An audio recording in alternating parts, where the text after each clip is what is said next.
ears ringing violently after such a loud entrance than the implication their new homeroom teacher just made regarding their own school motto, especially in the midst of the muted atmosphere of the classroom, would be an incredible lie. Perhaps I should ask Principal Nizu about integrating English Sign Language, ESL, into my classes? Yamada Hisashi thought more quietly to himself, though not quite being sure of how to balance that with Japanese Sign Language, JSL. Or perhaps bringing a speaker with an actual theme song blaring would get them going. Nah, he'd just lose all his students to Class 1D if he did that last part. Gee, what? Wah? Was that from one of his students? Tough crowd, I guess. As soon as Hizashi made sure everybody weren't immediately suffering tinnitus and won't be forced to face the wrath of Recovery Girl, he could finally get to the crux of what's gonna happen on day one. Okay, class, he announced in a more normal tone, now more aware of reserving that beautiful voice of his to special events, like the upcoming UA Sports Festival. We'll be headed to the campus plaza in a few minutes to meet the rest of the new first years. You'll get about an hour or so before all of you are expected to make your ways to the beautiful auditorium to hear what the principal and the rest of our faculty have to say. Sound good? The classroom was still practically an echo chamber. Heck, it's like the entrance exams all over again. Picking up on the looks of several students' faces. A problem Hizashi didn't prepare a speech for yet sprung to mind. Come on, class. You gotta give us something here. Alright, guess I gotta tell it as I see it. The homeroom teacher took a moment to crack his knuckles for dramatic tension. Now both. I get that most of you only just met not even an hour ago, and you might have already introduced yourselves among each other. The students had the decency to at least glance toward one another in relative shame before the radio host got to the point. This orientation's an important way to not only meet and connect with your fellow freshmen in other classes. It's also a way for you to know who you'll be surrounded with for most days within the next 3 years. So cheer up. This isn't just a chance to make new lifelong friends, it'll also be a vital opportunity to network with other aspiring young pros to help get you to where you really want for yourself as a career moving forwards. At this, the class began to stare back at him with more determined and passion. Not like that. They're all 15. As if they seem to realize the same thing as each other. You see it, don't you? Hizashi began to instigate upon the fresh new energy spreading around. If you have a specific career you're striving for, even within Gen Ed, the path to success starts right here. I've been roaming these halls for as long as you've all been born. Trust me. He pointed towards them before continuing. Those fancy-sized desks and seats aren't that much different on the other side, you know? The class gazed back at the voice hero darkly at those words. Good, now I'm really hitting them where it hurts. Gentlemen, you had my curiosity, but now you have my attention. Yes. Hizashi cheered with both fists pumped. Thank you, little listener. Then his expression quickly dimmed back into serious mode. Now back to the point. Some of you may or may not have had bad experiences with making or keeping friends before. Oh boy. Hizashi knew what he's about to say next are gonna get some noise complaints. Frankly, none of that matters. As expected, most of the class erupts into dissent and chaos almost instantly. Anymore. And just as quickly as they rose from their seats, the class sat back down. Good to know most of them had a pretty strong opinion on that, if for nothing more than to show how much they care. This is a new beginning, and a hot shot at a better tomorrow for yourselves. Now, to run down the list. Mutant discrimination. Quirk discrimination. And how could I ever forget quirkless discrimination? Seems like he struck a nerve in each and every student here. I am very uncomfortable with the energy we created in the studio today. These are all issues I've personally experienced at least once throughout my career one way or the other. The class simmered down a little in mutual confusion at Hizashi's implications. As my very first lesson to you all, take this from a seasoned pro in both the heroics and music industry. With the most serious expression he could muster, Hizashi concluded. Your best way to overcome these obstacles is through each other. If you really want to change the system from the inside, you all have to succeed together. How hard are you willing to fight for everybody around you and yourselves to actually smile during your graduation ceremony? And if you really want to succeed and prosper, what are you all willing to sacrifice? Now that he got his points across, Hizashi merely clapped his hands together before raising one back to yell. Now can we please make it to orientation? Izuku had to admit, if he didn't already respect and appreciate Present Mike for being the sort of hero he is, then it surely skyrocketed right after his speech. It was as close to anybody. Telling him he can be a hero, though his words did come with a catch. Socializing. How on earth is he going to manage that? Agamotto-san was right, Izuku thought to himself. It really is a miracle how I managed to get Uraraka-san and Shinso-san to be friendly to me by almost panicking. And how the hell did I also become friends with him and Togaike-san by panicking too? Okay, I've been going wherever the wind takes me for far too long now. It's time to initiate some conversations by myself. You know? You remind me a lot of Tsuyu-chan, Midoriya-kun. Izuku's soul nearly leaped out of his body upon hearing the new, female voice, while his mind could only fixate on 3 simple questions. What did he remind her of? Who the hell's 𝗕𝗶𝗯𝗋? And why does this keep happening to him? Mentally sighing at the very ironic immediate turn of events, all Izuku could do was console himself internally. If she heard that last part being said out loud, at least I technically started a conversation. Turning around to finally face whoever she is, Izuku found himself making eye-to-eye contact with the red-headed girl with a snake head? Oh. Izuku managed to stutter out. If I may ask, in what ways? Miss? The girl chuckled a bit at the boy's evident anxiety beginning to show, before replying. Mongoose Habuko. Please just call me Habuko-chan, Midoriya-kun. From somewhere across the plaza, Izuku swore he could hear the sound of a sniper rifle shot as his mind nearly crashed after hearing such a personal request. And to answer your question in a good way, back in Salty Banks Middle School, Tsuyu-chan used to be a social outcast, though not as much as I suspect you might have used to be back in your own middle school. She's actually here in UA 2, in the hero course with Class 1A. Wait, that means she's in the same class as Kaken? Izuku's face went pale at Habuko's implication.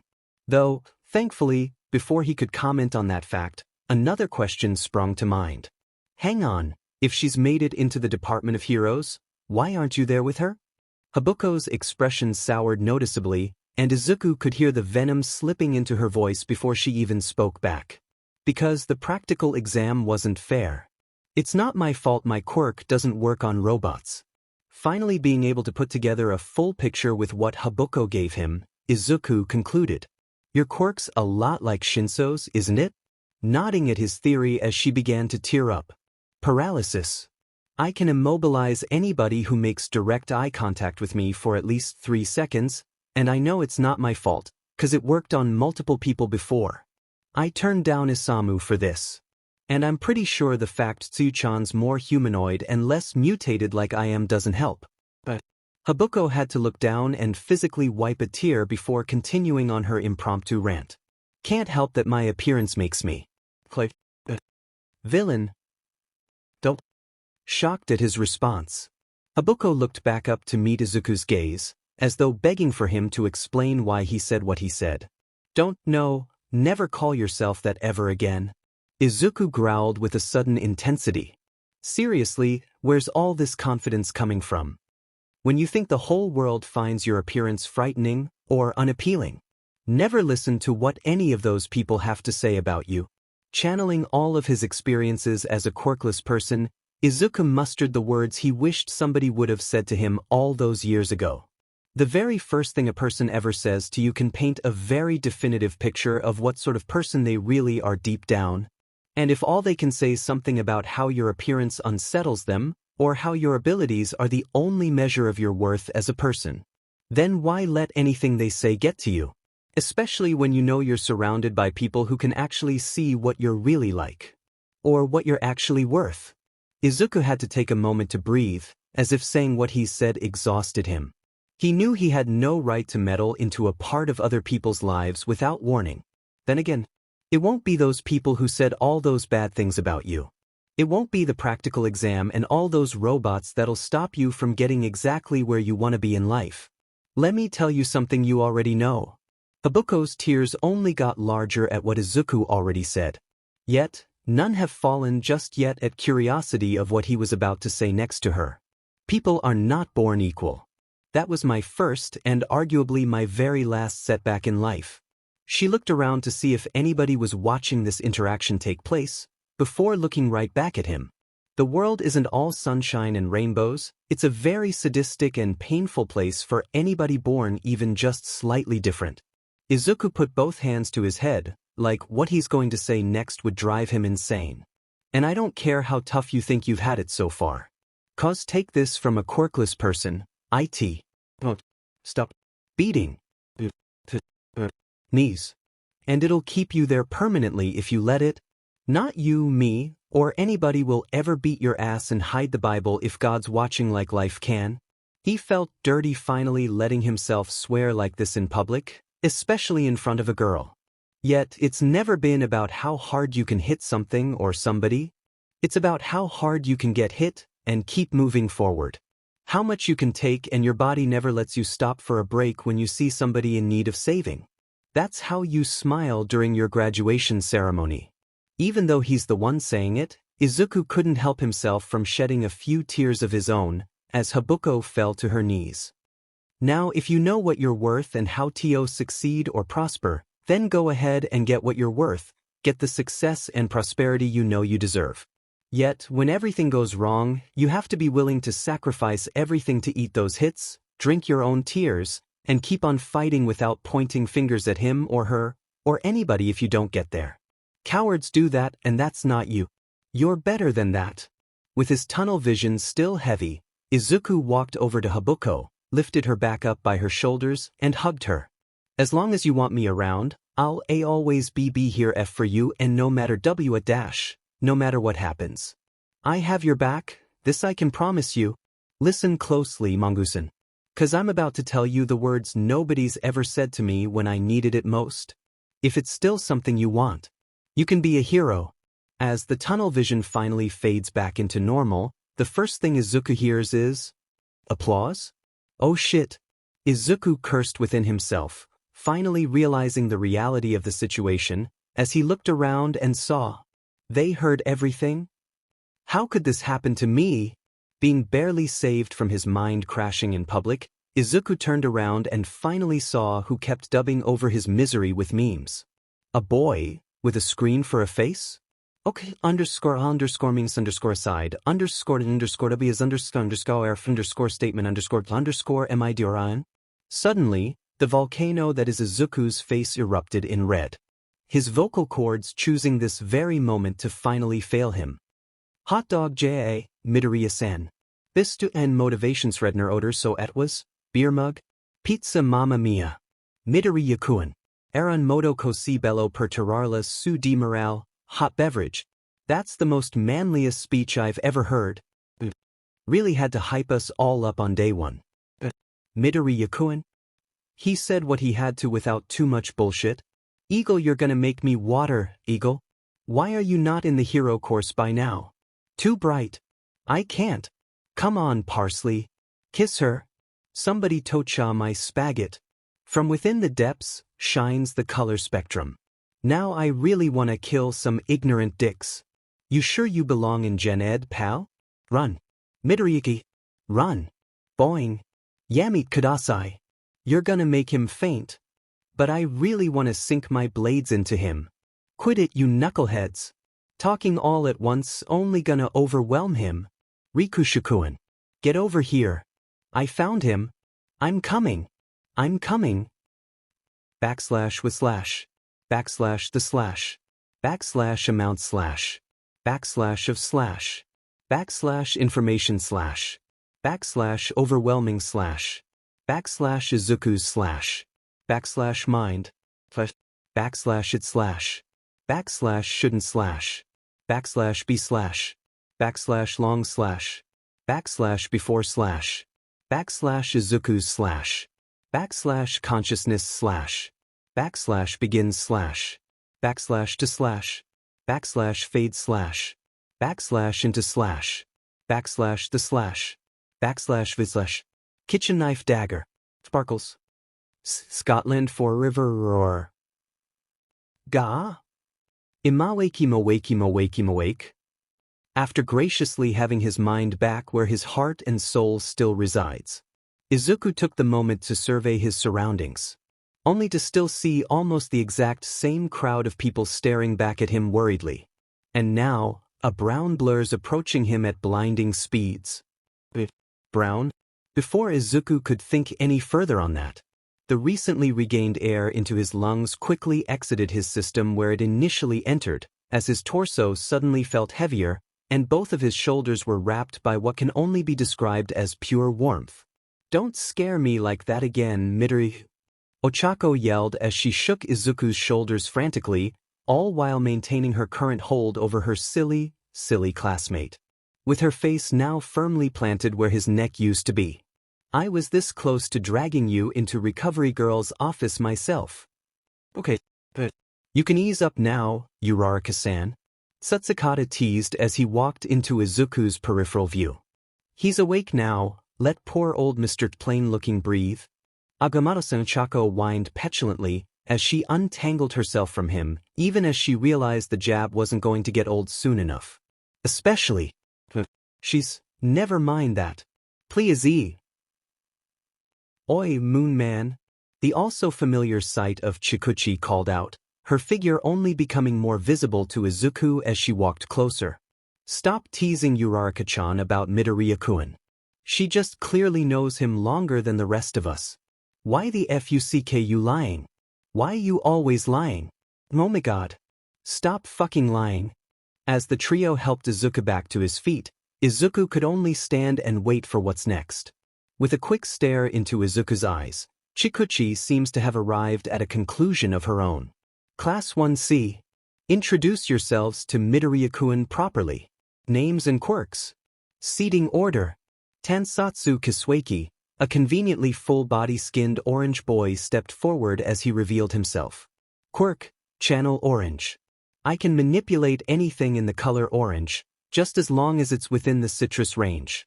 It works best with orange liquids. And by the way, I'm absolutely, 100% not guilty of making you black out for about a few minutes. 𝗵𝗃𝗄𝗏 𝐻𝐭𝐼𝐳, a tricolor-haired boy, in all 3 colors of the Italian flag, called out as he twirled a football on his index finger. Quirk, preserve. I completely encase and protect anything I touch in gold, only when I make this soccer balls gesture with my fingers. As you can probably tell, I'm a good, old-fashioned Italian with Japanese blood, tongue, and surname, hot beverage. Tetsuka Satsuhan, a cyan-color-haired boy with tied-back dreads waved from the side, as a neon blue, balloon-sized bubble exhaling from his mouth, popping it before continuing. Quirk, sympathy. I transfer an experienced pain from one person to the next by throwing the breeze I create by waving my arms in their direction. The reason why you got up so quickly after blacking out is 'cause I transferred your pain onto that classist jerk currently knocked out on the floor behind you. With what limited room Izuku still had to turn around, his eyes zoomed in on a blonde-haired boy on the floor and currently surrounded by members of who he would presume are classmates of his, including some of the other students he saw before fainting. As Izuku returned his sights back to his classmates in front of him, he saw a blonde-haired girl with a yellow beanie and glasses smack Satsuhan on the elbow with a pout, shaking her head, before facing Izuku to announce. Hot dog Helene Taiyatsu. Helene suddenly raised her arms forwards, as a sudden beam of light shined upon her. Quirk, ultralight beams. Anybody caught within any of these guiding lights are compelled to tell the truth, regardless of how much those same people don't want to admit it. Including myself. I found your words to Mongoose-chan super wholesome. And just like Aurelio, I too am half Japanese, beer mug.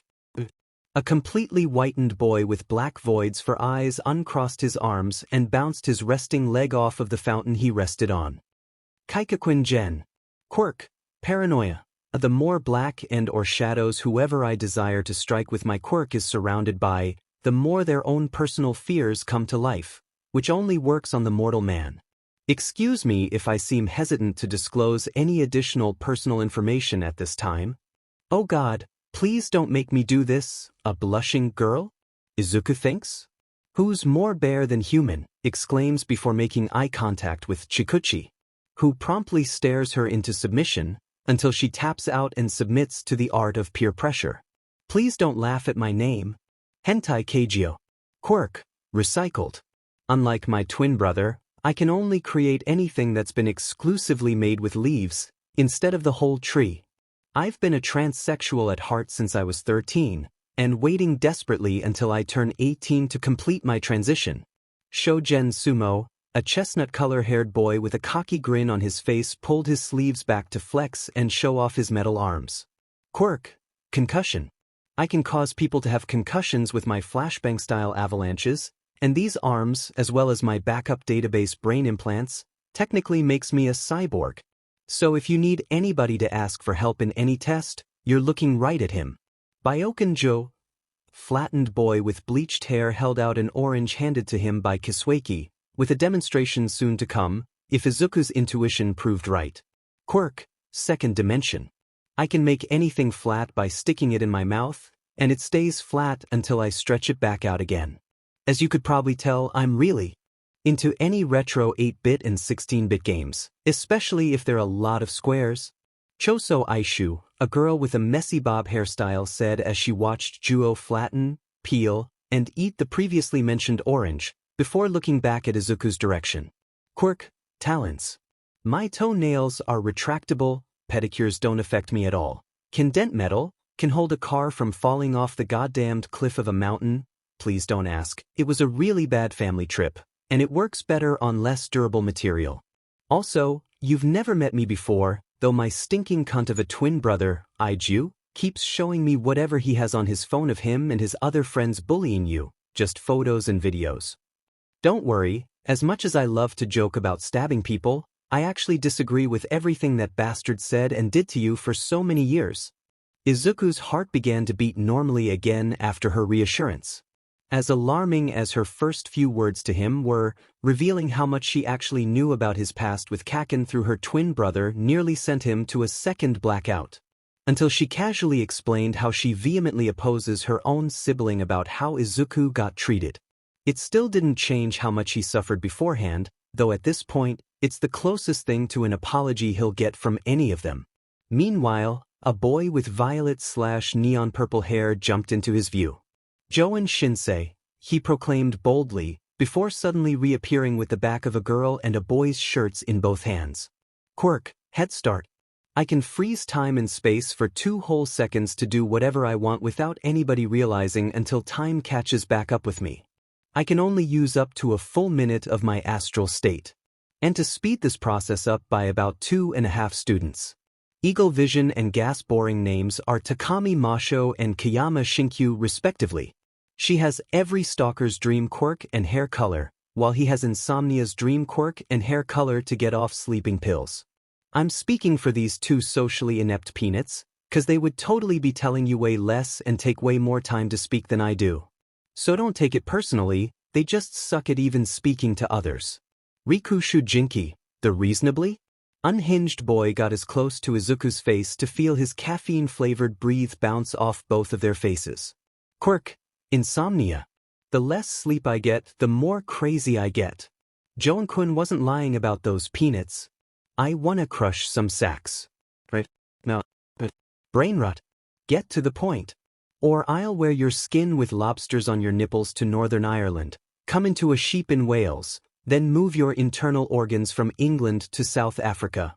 𝗂𝗓𝗏𝗏, the boy with a screen for a head flashed a peace sign and an image of himself within himself within himself within himself within himself within himself within himself, probably to dissuade Jinki from doing anything he just said he would if Zuka didn't give Izuku a straight answer.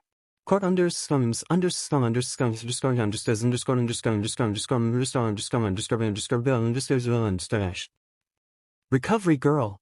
At this, Izuku could only roll his eyes at the foreign student's second attempt to make him faint, and at Zuka for suddenly transitioning his face into an air horn rendition of a sad-sounding violin song. So I guess it's time to put his mom's lessons to the test.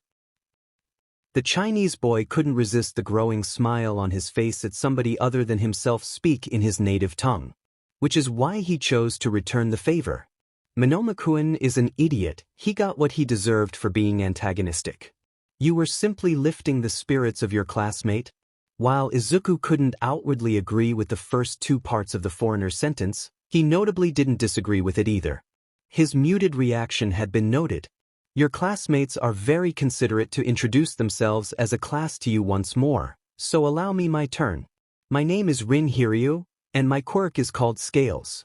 It grants me the ability to either create shields for myself and others to use as defense, or I may use it as a projectile launcher to attack where necessary. I am a Chinese foreign student aspiring to learn and hone my talents from the very best here in Japan to be of greater service in my homeland. 𝗂𝐭𝐴 and my name's Pony Tsunatori. My quirk is my horn cannons. It kinda works like Hiryu's. 𝗂𝐭𝐴, the horned girl from earlier proclaimed, perking up as a sign of confidence in her Japanese being translated correctly, with some help of course. 𝗂𝐭𝐴, the name of the orange-haired girl who tried to help you earlier. 𝗬𝗫𝗪𝗧𝗏 𝗂𝐭𝐴. Thanks for helping to introduce me early, Pony-chan. Though I can speak for myself just fine, and as for my quirk, 𝗧𝗏 said as she dragged the other 4 knuckleheads from earlier in her enlarged hands. My quirk's pretty obvious at this point, and I wanna apologize for how my classmates acted earlier. Waving his hands around frantically like doing so would dispel any remaining tension in the air, Izuku didn't need to scramble his brain too much for an immediate response. Oh no. It's okay. I've just never been great with large crowds. You don't need to apologize. Let's just agree to disagree on the apologizing part. To her credit, 𝗧𝗏 huffed and smirked at Izuku endearingly as she planted her other 4 classmates back on their feet. After all, that's why I brought them over here. So come on. She turned to look at the last of those responsible for Izuku's informational overload, with a much more serious expression. Introduce yourselves to Midoriya-kun. 𝗧𝗏𝗧𝗏𝗧𝗏, a steel-colored boy shouted, leading to a smack in the head by 𝗧𝗏, which was perfectly countered by 𝗧𝗏 switching on his quirk. Quirk, steel. My body gets completely covered with the metals I eat daily to protect people. So if you know about your metals, then what I can and can't do is all based on that. All I needed to say is sorry for overwhelming you like that. It wasn't manly of me to do that, and your words got me pumped to be better. And I'd really want to be friends with such a manly guy like you. Tokusetsuna, a girl with dark green hair exclaimed as she detached her head from her own body. Quirk, lizard tail splitter. I can split my body into pieces and use them telekinetically to do whatever I want. And I'm a recommended student. Sorry about going crazy like that. I just enjoyed how uplifting I found what you said to her so much. My inner romantic really wanted it all to end with a kiss, you know?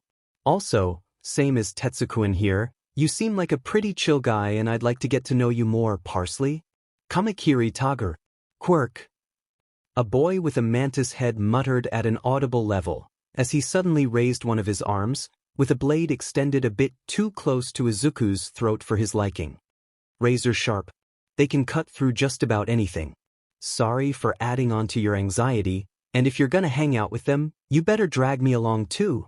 As Tageru retracted his blades, another boy with a comic book text box stood forward to make his introduction. Fukudashi. Manga. Almost as if to prove his point, Manga looked towards the air before yelling out another word. *BANG. Suddenly, a loud shot could be heard and a wind projectile can be seen flying upwards. Quirk. Comic. I can materialize any onomatopoeias, classic comic book sound effects, in basic terms, as long as I know how to spell them. Sorry for making you more nervous. And yeah, if you're gonna hang out with Class 1B, please include me too. Ah, so these are Class 1B students? Izuku thought to himself, as his brain finally caught up to every bit of information he might have missed while being crowded. They've got super cool quirks. I wonder what their drawbacks are. You'll get to find out after we exchange numbers, Midoriya-kun. 𝗧𝗏 exclaimed in a laugh as she handed Izuku her unlocked phone. He did the same silently, as he realized his muttering became audible again. Setsuna, to her credit, gave Izuku a teasing smirk and engulfed him in a hug before adding, "Don't be so moody about letting your thoughts slip out of your mouth. I found it pretty cute." Then, as she put her hands to her hips and winked at him. After all, you never know if any of us could find them particularly helpful. If any of you want Midoriya-kun's number, text me about it, so I can send you his contact information too. 𝗧𝗏 helpfully intervened, as she returned Izuku his phone. Now come on. We better get going to the auditorium now. Ken-sensei wouldn't want any of us to be late. You should really take the time to check out the little listener for yourself, Eraser. I think you'd like him. Hisashi couldn't even finish his sentence, as his mouth was wrapped in 𝗧𝗏𝗧𝗔𝗍𝗧's infamous capture weapon. Even if I entertained this utterly irrational idea to involve your Quirkless student with my class, I'd only be acting on mere speculation as to how effectively 1A would evolve as students. As 𝗕𝗏𝗧 disabled his scarf and freed Hizashi from his binds, he took the longest sip of his coffee mug before further emphasizing his point against his longtime fellow classmate, pro-hero and teacher. You don't even have evidence to prove the sort of impact Midoriya has had on his own class to begin with, and I don't expect you to already have results within the very first day, Mike. 𝗵𝗃𝗫𝗍𝗪 chose this moment to speak his mind. While Aizawa-san has a point, I've already been able to gain a reasonable insight as to how 1B interact with one another. Stretching both sides of his neck, as if to build the right amount of tension to the point he is building towards. And what I saw out there in the plaza, before the orientation meeting, only affirms more than a fair few of Mick's claims.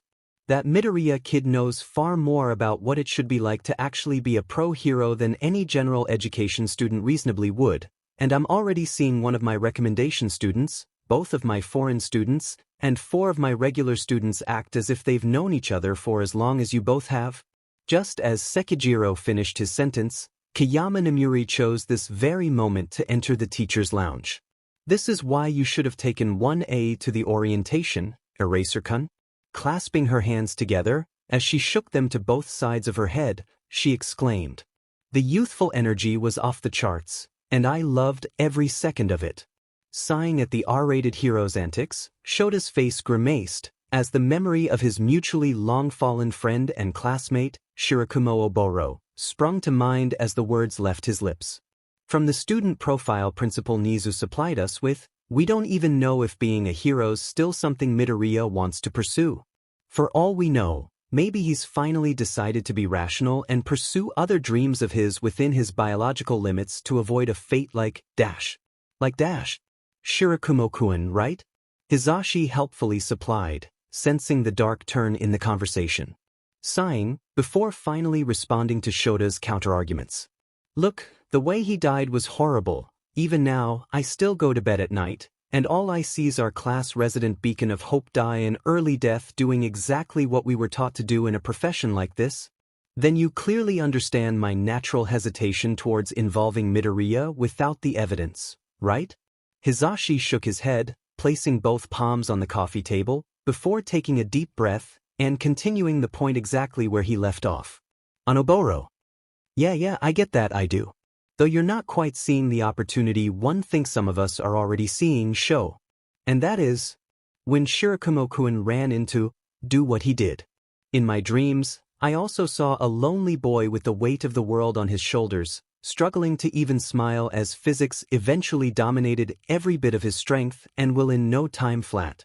That by the time I even thought to run over and help, it was already too late. Asterisk and star. I wasn't. Even. Being unable to bring the point back to Izuku, Hizashi conceded to his intense feelings and hid his face underneath his arms on the table, allowing himself to shed a few tears for the friend and classmate who, together with 𝗕𝗏𝗧, himself, and maybe Namuri, should have started and shared a hero agency of their own, as well as everything else the world lost when Oboro died. Seeing how the memories brought about the voice hero survivor's guilt in a rare show of vulnerability, 𝗧𝗏𝗏 and 𝗓𝗏𝗏 stood up from their respective seats to walk over to the coffee table, both of whom put a hand each on Hizashi's shoulders. You know th hardest part of job's the why can't save your body, Mike? 𝗧𝗏𝗏 said through his thickly Texan accent, as 𝗓𝗏𝗏 helped to finish the cowboy hero's point. It's why we need as many of us to save as many as we can, guilty of implying about Oboro's tragic death, and also now being able to see the bigger picture Hizashi was trying to show him. 𝗕𝗏𝗏 also chose to try and comfort Hizashi in his own way. Maybe I can give Midoriya a chance to impress after the sports festival, though I'm still gonna need proof and observe how 1A reacts to the other classes more. Zashi? Namuri also put a hand on Hizashi's back, before dropping all the gimmicks to comment. If Midoriya manages to do what I've been struggling to do for years, by getting my son to open up to him and the rest of that class of yours, I promise you I'll do everything to get Midoriya-kun into that classroom, even if Nizu threatens to fire me for it. A bit of an irresponsible promise to make, Midnight. I sure hope you're ready for everything that comes with such a decision. As the teachers present collectively turn their gazes to the door, they see Ishiyama Ken and Maijima Higuri, better known respectively as 𝗵𝗲𝗃 and Power Loader. Though, before you do, I would like to see what Midoriya can offer for myself. Higuri proposed as he walked further into teacher's lounge to fix himself a cup of coffee. Shogun-kun practically sent my doors flying just to get me to offer both himself and Midoriya some designing, programming, and building tutorials. He didn't even stop to think about leaving until I said yes. Tetsu-kun also did the same to my own doors to coerce me into allowing Midoriya-kun into all gyms and training grounds whenever he or certain members of Class 1B fancies it. 𝗧𝗏𝗏 couldn't repress a snort at this new information, as his eyes began to narrow towards Ken and Higuri. Sounds exactly like him. Did he remember to include other members of the Department of General Education seeking to get into the Department of Heroes? The collective silence of both teachers told a story of its own. Sighing in disappointment, a flash bulb began to shine in 𝗧𝗏𝗏's mind. Then allow me to correct that mistake. With the evident initiative taken by certain students of both my own as well as present mixed class towards Power Loader and 𝗵𝗲𝗃, while also taking Eraserhead's reasonable doubt into account, the blood hero can't believe he's about to actually do something like this for the very first time, let alone on the very first day of the new academic year, no less. Just for this academic year, I would like to formally propose an experimental pathway program that allows students of the Department of General Education aspiring to be part of either the Department of Heroes or the Department of Support to be assessed more thoroughly, before allowing them a direct pathway into either departments exclusively through classes 1B and 1H. While also raising the ceiling of students allowed in each respective classroom where appropriate. The other teachers collectively stared back at 𝗧𝗏𝗏 as if he's just said a villain with the ability to take and give quirks as they please broke out of Tartarus. Ignoring this, he turned his gaze specifically towards Ken for this next question. 𝗵𝗵𝗃𝗃, do you consent to these terms? I do. Then, towards Higuri for the other question. Power Loader? I do. Now, finally, the very birth of this outrageous proposal depended solely on 𝗧𝗏𝗏. I too give consent to these presented terms. We can figure out the technicalities during tomorrow's morning staff meeting with Principal Nizu. As he turned towards Hizashi, 𝗧𝗏𝗏 smirked as he knew even if he conceded the power in this situation to the voice hero, the project had already been brought to life at the very moment he gave his own consent. Present Mike. You are the one who initially presented key elements of this proposal to the staff by sparing no blushes about Midoriya-kun and the compatibility of his capabilities with Eraserhead's class, so you better put your money where your mouth is. Do you consent to these terms? Hizashi knew better than to look at a gift horse in the mouth, as Snipe would often say, and before his mind even registered what his own answer would be, said answer already left his own mouth. I do. 𝗧𝗏𝗏 then addressed the other teachers in the teacher's lounge. All in favor say, I do. Snipe. I do. Ectoplasm. I do. Midnight. I do. That's 7 of the 12 relevant parties to ask all in favor before approaching the principal regarding this matter. 𝗧𝗏𝗏 announced back, we'll need to approach All Might Recovery Girl, 13, and Hound Dog on this matter when we see them. For now though, Aizawa-san. As you are the only member of the UA faculty currently in the teacher's lounge who hasn't given an answer, and the person present Mike was even talking to about this to begin with. What are your thoughts on this proposal? Shota, to his credit, knew his answer wouldn't matter all that much in the grand scheme of things. Even if he said he doesn't consent to 𝗧𝗏𝗏's terms, Class 1B and Class 1H are already officially entangled with this proposal. Saying that he does consent on the other hand, presents a more consistent opportunity than the UA Sports Festival to observe what the general education kids as a whole, should they choose to, can offer to the Department of Heroes and the Department of Support. The terms explicitly state only classes 1B and 1H will be directly impacted by this proposal.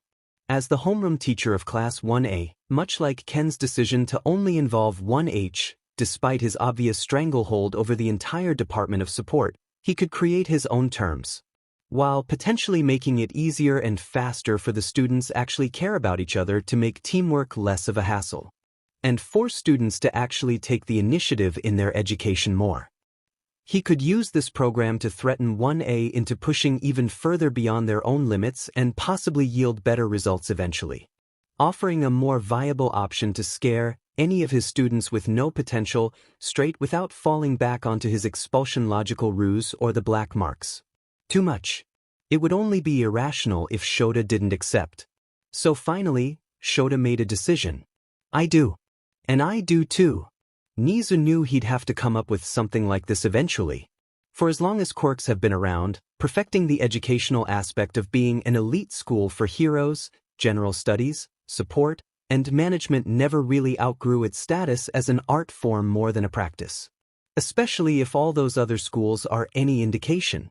And with the various amounts of journalistic pieces daring to go against the grain and actually discuss the flaws within the current system, it's been clear for a very long time that Japan, as a country, desperately needs an overhaul in some way or the other, before an unbelievably powerful enough villain can threaten to cause a complete societal collapse by causing the few pillars still standing to keep it upright crumbles. Especially within the constraints of the Hero Public Safety Commission, HPSC, seeking more to profit from the current situation than to solve it. Quite frankly, they are, and, unless something drastic changes, always will be among the most significant parties to cause the eventual downfall of Japan as a country. And should they fall, he could go down with them too. Perhaps 𝗧𝗏 might have underestimated Sekijiro and other members of his faculty, if even he didn't expect his staff to initiate the necessary turn of events. Which brings him back to his current conversation. As soon as 𝗧𝗏 can somehow get his guests to stop replaying the footage of Izuku's anti-discriminatory speech towards 𝗵𝗃𝗄. As much as I do see Sir Nitai's vision for Togata-kun, and can appreciate the merits which come with him inheriting 𝗬𝗡. Did you ever stop to think about who and what sort of person can and should be in possession of such a quirk, Yagi-kun?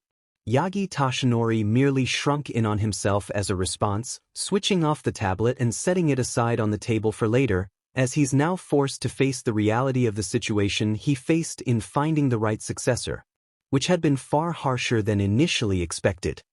I did, principal. Ever since All for One AFO took parts of my insides from me, I've done everything I could to find the right successor. In surprise, 𝗧𝗏 tilted his head sideways before asking. And how did that turn out?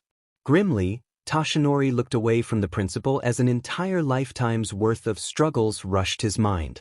It was far harder than it had any right to be. Pouring himself a fresh cup of tea, 𝗧𝗏 gestured at Toshinori to elaborate.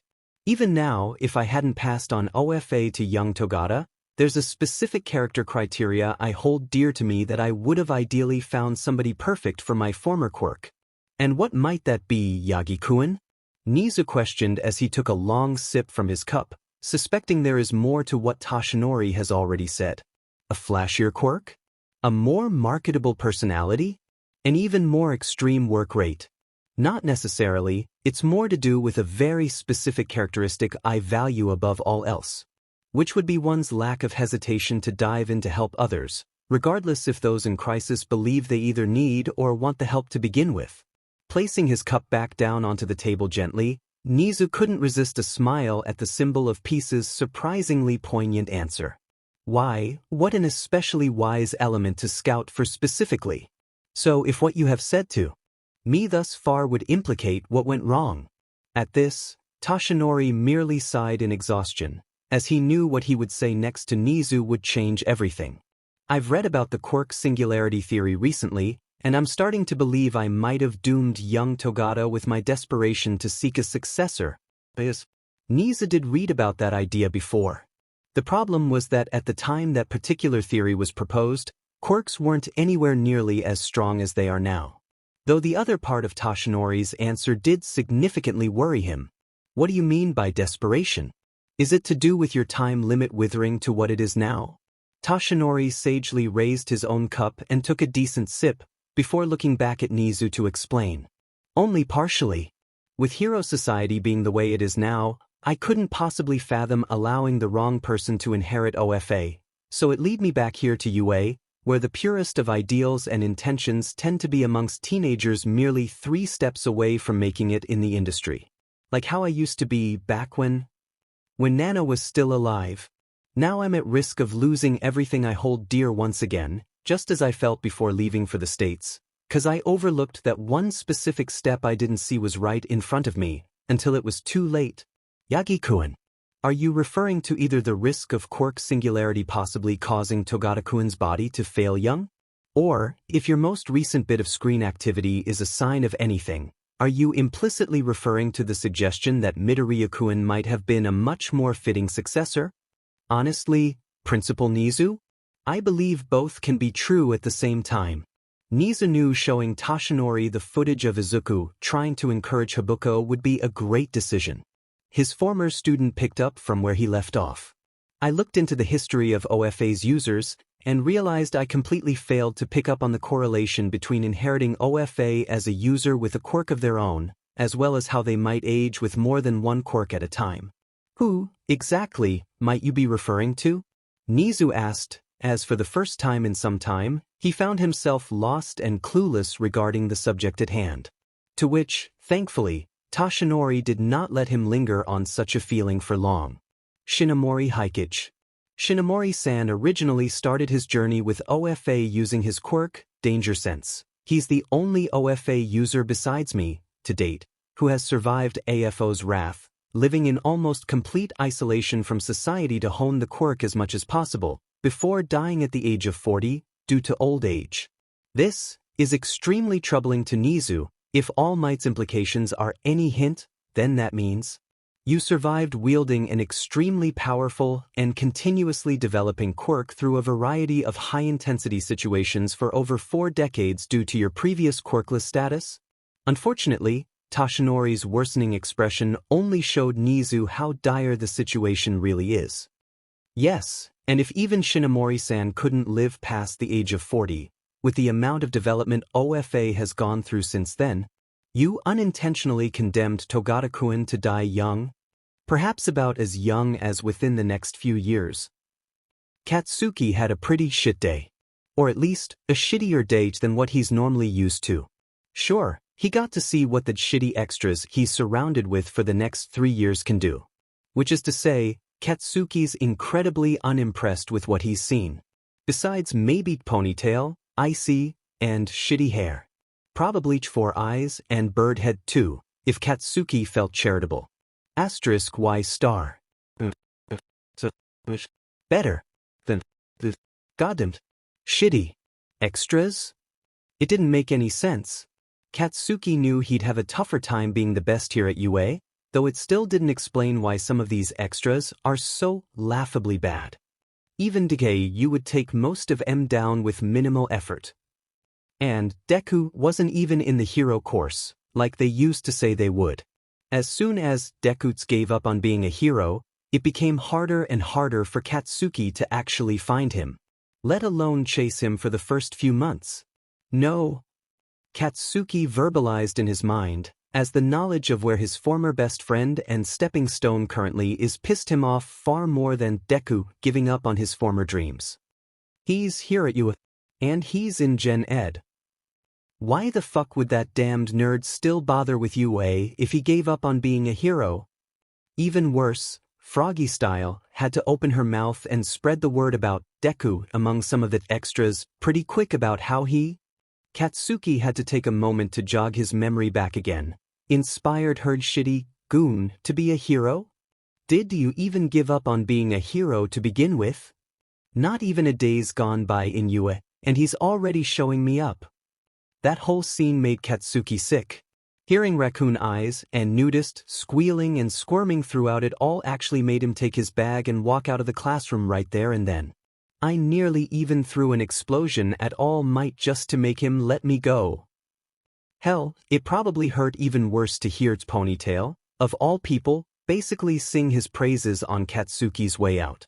Shitty hair wasn't even too far behind her on that. He could still hear 4 eyes and bird head glazing D from down the hallways. All this happening, while the most impressive thing he did during that spent that time was throwing a fucking ball with one of my explosions. The only thing really saving Katsuki's time at UA so far is the fact he's marked himself out as the one everybody needs to watch on day one, so at least that's a start on stealing back his shine from Deku. Soon enough, I'll surpass his scrawny ass and show why I'm the next one hero. You would better watch their backs, he's gonna destroy Hero Studies class tomorrow, and before he knows it, they'll be lining up to even take my pants off to asterisk kiss. Asterisk. Minoma Nito is conflicted. Okay, he's heard it all before. Oh, Minoma-kun, you need to stop comparing who's above or beneath you, and just focus on yourself. That rivalry obsession of yours has to stop, man. It's hard to make people like you, especially when all you're really trying to do is make everybody hate you more. Oh, how about a classic? He's just desperate for attention. Ignore him and he'll stop. I'm sure either his favorite camgirl or his parents can make him talk about something different in like 5 seconds. They just don't get it? Nito sighed within the sanctity of his own mind, being all too familiar with a less than ideal scenario. Can't they see how refusing to conform with the norms must begin with doing absolutely everything to make both himself and those around him thrive to be better at anything they do? And if I have to indulge in a bit of siege mentality and other such dark arts, what of it? If Nito refuses to be outclassed by 1A within the hero course, why would he let a disease like that spread by a quirkless student in the general education course? That's not to say he has anything personal against the quirkless, it's just a matter of the survival of the fittest. And Nito refused to be called and left behind as society only continued to grow stronger by the day. While Nito doesn't actually disagree with what that boy said to his classmate, it's how his peers reacted that he's so utterly against. Though if thinking's only gonna end with less deserving individuals losing their lives in the line of duty needlessly, as those who truly should be the ones leading the front lines are left to watch among those in the back seats of general education and management. At least support would be second among those in Japan's defense. Yet, even despite his efforts, all Nito received was a second-hand blackout from that boy's classmate and vilification among his peers, in favor of a student who isn't even among their department, let alone their class. The absolute worst-case scenario being if the rest of his peers caught onto that dangerous line of thinking. Nevertheless, at least they bothered to show up. Nito opined to himself, his open hands clenching into fists at the display of disrespect shown by not only the entirety of Class 1A, even their own homeroom teacher dared to perceive a simple event like orientation as something beneath him. Damn that Class 1A. They can bask in their moment of perceived superiority for now. Starting from Hero Studies class tomorrow, he'll get his peers to subscribe to his philosophy eventually. And by the time the UA Sports Festival comes around, those bastards won't even know what hit him. Listen up, 1C listeners. Before I step off the stage to let all your other wonderful teachers get involved with today's session, I have a few announcements to make. Treyek. 1. Hisashi yells, as he stylishly dodges to the side, pointing his remote towards the green board with what is probably the proudest smile Izuku has probably seen on Hisashi's face. And that's saying something. Izuku still listens to and watches the Put Your Hands Up radio show religiously. The producers behind the songs making up your first-year album have unanimously agreed on an experiment. Experiment? Tension immediately filled the air, as Class 1C became collectively concerned at the possible implications of the word. It's only their second day here at UA. It could mean just about anything. Though if it's something the all of UA's faculty have all agreed upon, then surely it has to be something groundbreaking. After all, they are just general education students. And it all depends on how you all do in the UA Sports Festival. Wait, the teachers will actually be watching this sports festival. Hisashi merely laughed at the scene in front of him. Even with the variety of reactions visible from every student in the room, it's clear that his class are hanging off every word he says. And he could practically hear what they're all screaming inside their own heads. Asterisk yes asterisk. That means our very own in-house DJs will be paying very specific attention to how the Department of General Education does on the beat. Though, Hisashi's crowd senses are screaming that they'll demand an explanation. So, As he drops the present mic persona once more, Hizashi continues this portion of his first announcement as himself. Help yourselves to some pride, kids. None of this would be vaguely possible without the incredible first impressions you've had among your fellow teachers. Midoriya-kun and Shogun-kun's words and actions yesterday, in particular, are the reasons why y'all are even getting this rare chance to prove your worth so early into the academic year. As the class turned to stare at the boys in question, Izuku blushed and hid himself behind his backpack, while Sumo simply smirked and flexed an arm. While Hizashi continued to elaborate, with more present mic back in his voice. Meaning for every single one of ya who missed out on the department y'all really wanted, the support course. To Hizashi's surprise, more than a fair few of his class actually cheered at that, which was way more than what his secretly pessimistic self expected. Juo even flattened his own desk in excitement. And Hentai's moaning in pleasure, meaning of course, asterisk and asterisk, the hero course. Some would recount to Hizashi later on that the collective applause of Class 1C could be heard from the principal's office to as far away as ground beta, even through Zuka's ear-devastatingly loud reaction clip of an old Portuguese football legend's iconic screaming celebration in Spanish. The voice hero inadvertently allowed a small smile to slip through onto his face. Maybe this was exactly what Nem meant about youthful energy. This reminds me way too much of the good old days. Until inevitably, of course, somebody raised a hand. Yamada-sensei? Hitoshi droned externally, wearing a bravado of indifference and a mirage of rationality externally, while the boys hitting cartwheels within his internal estate. How would that even work? Wouldn't we be forcing current heroics and support students into our seats as we take theirs? Pizza asterisk silenzio asterisk, amico mio. Hot beverage. Aurelio slammed his hands onto his desk, standing up to point at Hitoshi, with Jen merely scoffing in response as Aurelio continued. Pizza, this is a second chance for us all to achieve our dreams. Are you not among those who do not actually want to remain in general education? Hot beverage. Aishu also had to pitch in a word about Hitoshi's question. Yeah. Don't you just maul away our shot with your kitty curiosity? Some of us are still desperate enough to gnaw at any small opening to get to where we want. Settle down 1C. Shinso-kun's allowed to ask a question. Chikuchi yelled back, as she quickly got tired of the bickering between her classmates. Seeking to avoid any further arguments among themselves, Hizashi had to explain. Class 1B and Class 1H are both willing to extend their classrooms to let those of you still seeking to get into either the Department of Heroes or the Department of Support, if necessary, and it's completely optional for each and every one of you. None of you need to force yourselves into dissuading others from taking it or not. After all, this system goes both ways. If it gets to the point where current students from those departments don't want to do what they do anymore, UA are promoting general education more to give those students another option besides switching schools. Even if you don't impress at the UA Sports Festival, so there's no need to be antagonistic towards one another. You can always just wait for one of their students to request a class swap. The class went completely silent, as they took the time to digest this new information before commenting further. Sensing the opportunity to continue speaking, Hizashi said, "Some of us understand the stigma surrounding general education better than you might think. As much as we like to pride ourselves for being an elite school for pro heroes trying to break into both the hero and support gear rankings, while staying there for as long as humanly possible, we, as an institution, owe you all the greatest possible opportunities, especially when we're not a university, by accommodating to both your academic and career needs as much as possible, in any way we choose how, to the best of our knowledge and abilities. That's the beauty of our absolute freedom from Japanese school traditions."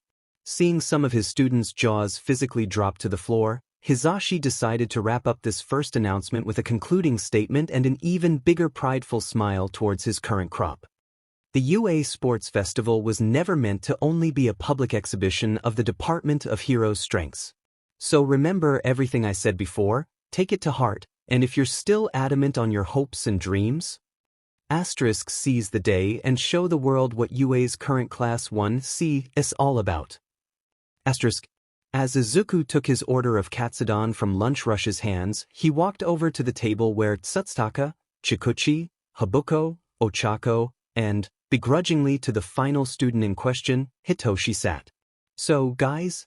Izuku began happily, as he took the free seat between 𝗬𝗧𝗏 and Hitoshi, setting his tray down on the table as he shuffled in to sit down. Any thoughts on what Yamada-sensei said this morning? To Izuku's surprise, his friends dropped their chopsticks to their plates and bowls to glare back at Izuku in shock. Habuko decided to break the sudden silence, outraged at Izuku's attempted nonchalance. What do you mean, any thoughts on what Yamada-sensei said? Midoriya-kun? You and Shogun-kun are the reasons why they even thought of trying this crazy experiment out in the first place. Yeah, Midoriya?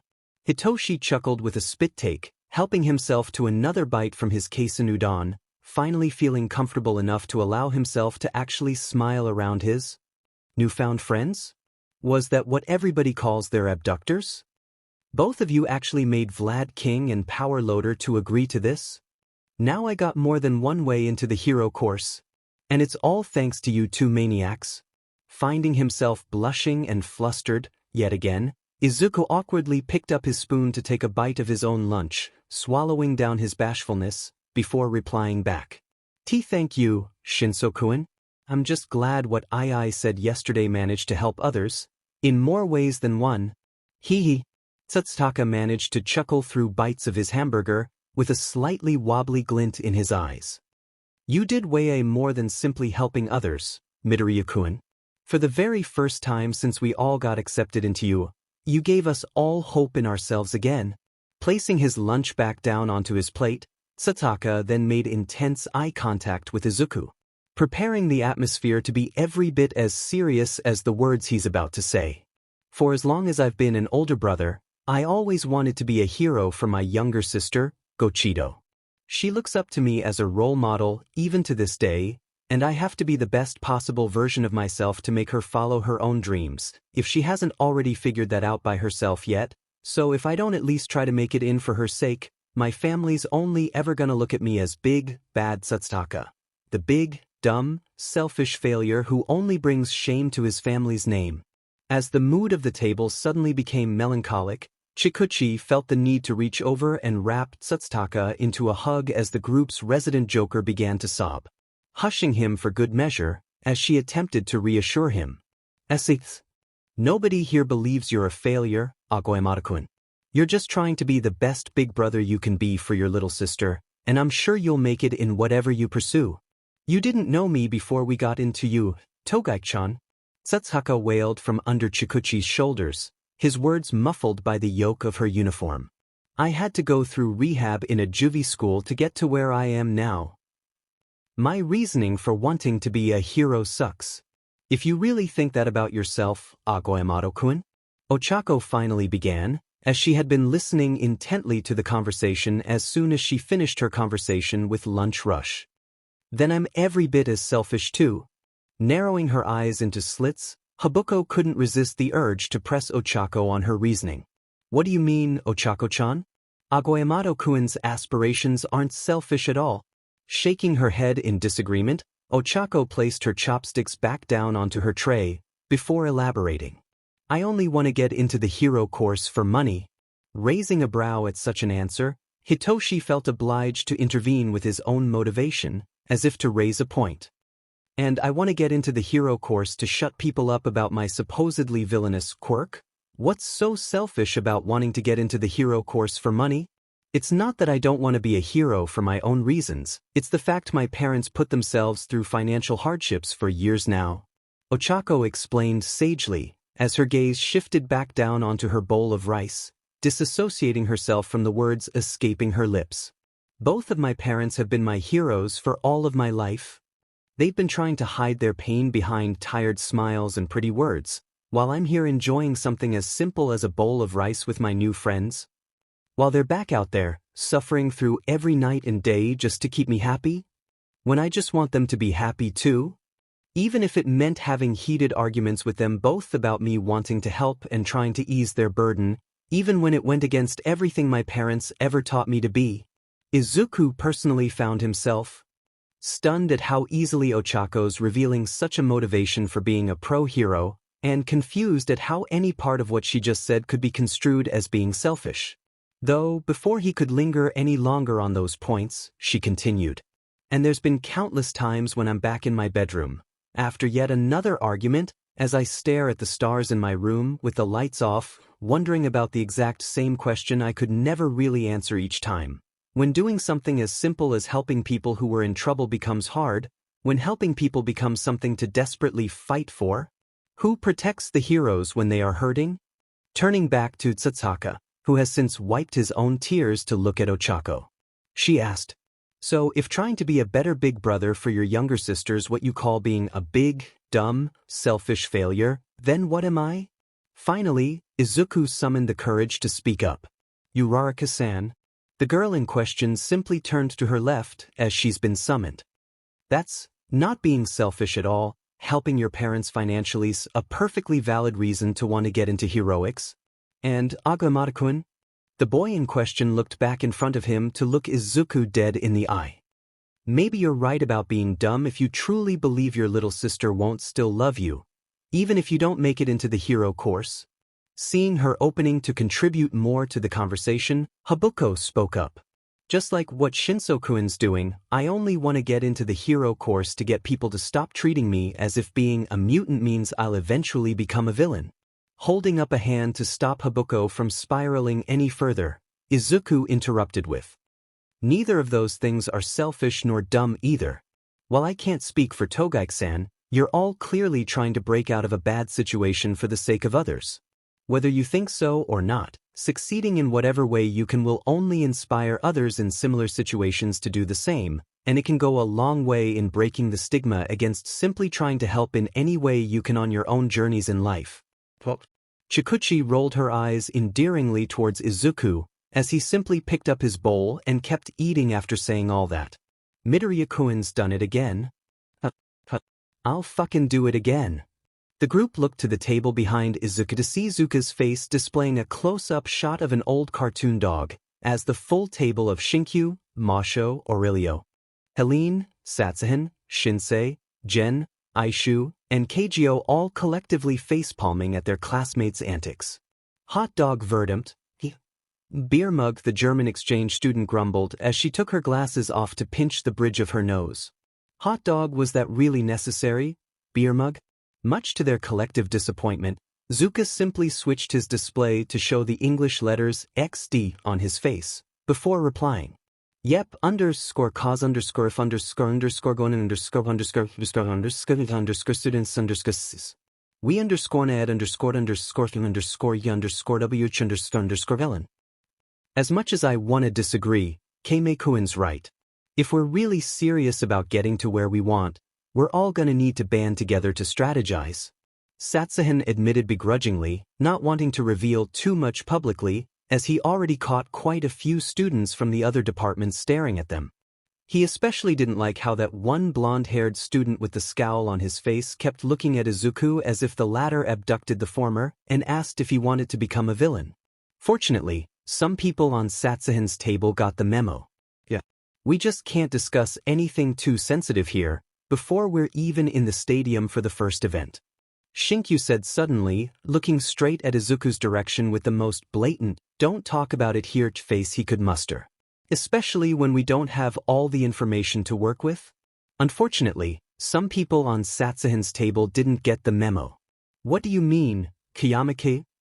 Shinsei hollered at the top of his lungs, clearly uncaring if anybody had been listening.